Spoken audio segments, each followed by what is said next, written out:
Welcome back, and in this bonus video we're going to be covering the tool that I created in Python 3 that is used to gather emails.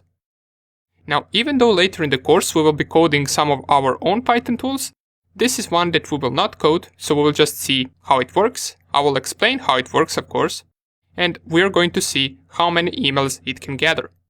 So this is the tool right here called Email Scraper, and you will have this to download in the resources of this lecture.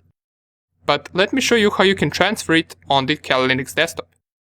If you go up here on the devices and you go on drag and drop and click on bidirectional, then anything that you have on your desktop, since I had the program right here, if you go and drag it to your Kali Linux machine, it will get moved onto your Kali Linux desktop. As you can see right here, this folder already contains this file, since I already have it on my desktop, so I'll just skip this. But you, after setting this to bidirectional, can transfer any file from your host desktop to your Kali Linux desktop. Okay, good. Now that we know how we can transfer it, let us see what this tool is and how we can run it. So just to check out the code of this tool real quick, let us double click on it and let me enlarge all of this. And what this tool essentially does is it asks us for the URL, and we provide it with the URL of a certain domain name.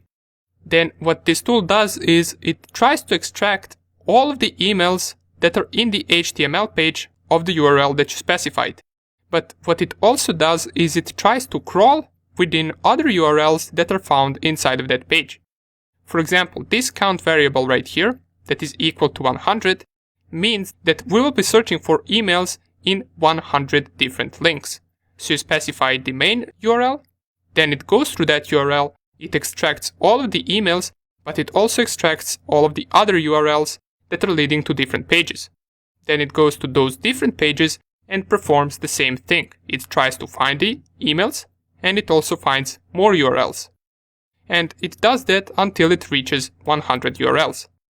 This is a number that you can change if you want to, so you can set this to be lower or higher depending on how much results you want to find. Down here we can see that it is finding those emails using regex.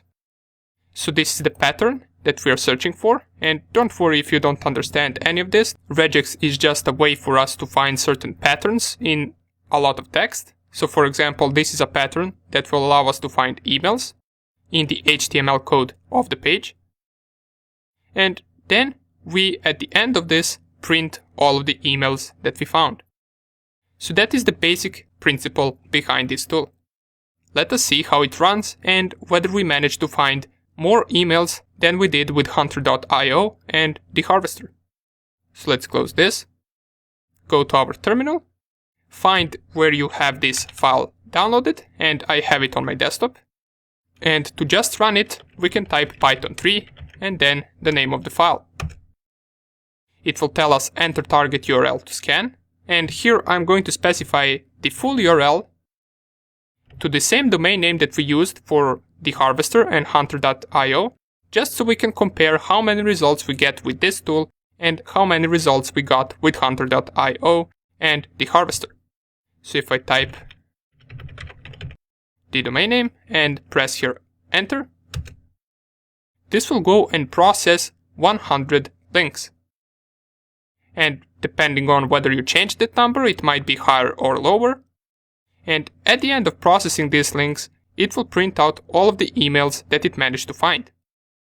So if you remember, with hunter.io, the website that we used, with the free account we managed to gather 10 different emails.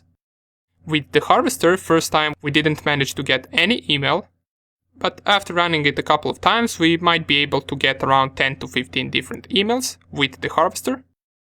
But let's see how many this tool will find. So let's just wait for this to finish, and I will get back to you as soon as it's done.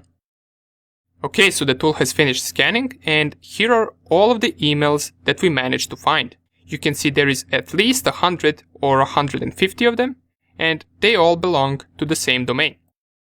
Now, we might occasionally find some email that doesn't belong to this domain, and we saw one down here, I believe. Let me just find it. This one.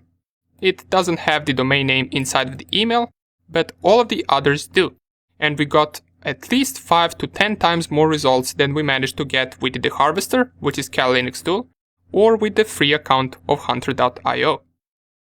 And here are all the links that it processed, so it clicked on all of these links and it tried to extract as much emails as it could from these links. Cool, right? So now you have a tool that will be able to capture a lot of emails based on the specified domain. Just make sure that once you run the tool, you specify HTTP or HTTPS before the domain name. Okay, so this tool is now yours. Feel free to use it as much as you want. And later on in the course, we will also be coding our own Python tools. They will not be some too advanced tools, but we will be covering basics of creating our own hacking tools, which is something that every hacker should at some point of their journey learn.